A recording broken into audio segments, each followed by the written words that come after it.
तर नमस्कार मित्रांनो, आजचा खास व्हिडिओ आपला फक्त आपल्या शेतकरी मित्रांसाठी राहणार आहे.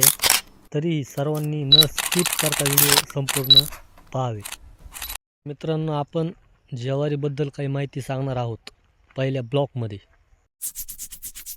तर मित्रांनो, ज्वारीला जास्त उत्पन्न नाही यायचं कारण मी तुम्हाला सांगतो.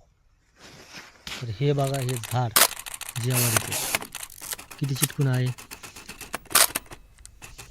बघू शकता मित्रांनो. ह्याचं अंतर किती आहे, एकदम अर्धा 1 इंचावरती ही ज्वारी लावण्यात आलेली आहे. तर मित्रांनो, आपण ज्यावेळेस ज्वारीचं पीक घेतो त्यावेळेस त्याचं अंतर जास्तच पाहिजे. कमीत कमी अंतर ज्वारीचा हिथून तर हितपर्यंत तरी पाहिजे. कमीत कमी अर्ध्या फुटापर्यंत ज्वारीचं अंतर पाहिजे. आता ह्याचे मुख्य कारण जर सांगायला जर गेलं मित्रांनो, तर ह्या ज्वारीची मुळी जी आहे, त्या ज्वारीची जी मुळी आहे ती ही ज्वारीच्या मुळीला अडकवते. म्हणजे ती मार खाती. ही ज्वारी मार खाती आणि त्याच्यामुळे ज्वारीला जास्त पीक येत नाही. म्हणजे जास्त दाणेदार पीक येत नाही. ज्वारीला कणीस येतं पण जास्त दाणेदार भरभरून येत नाही. तर मित्रांनो, भरपूर असे शेतकरी आहेत की ते शेतकरी ज्वारी पेरणीच्या टायमाला खत वापरतात. तेही कोणतं? दुकानावरचं. तर मित्रांनो, दुकानावरचं खत वापरण्यापेक्षा शेणखत जर आपल्या शेतामध्ये जर वापरलं तर आपलं उत्पन्न ह्याच्यापेक्षाही डबल निघू शकतं. तर हा व्हिडिओ काढायचा मुद्दा एवढाच आहे मित्रांनो, की भरपूर शेतकरी ज्वारी लावता वेळेस एकदम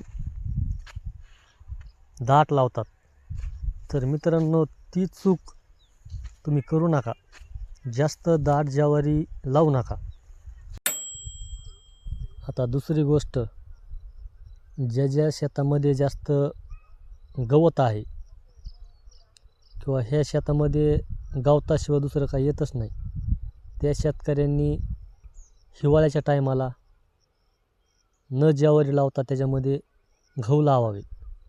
कारण की गहू जर लावला तर आपण त्या गव्हाच्या शेतामध्ये तणनाशक मारू शकतो.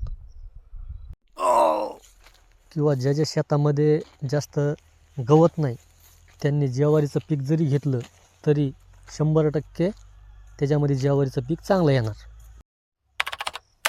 तर मित्रांनो, ज्वारीसाठी जास्त पाणी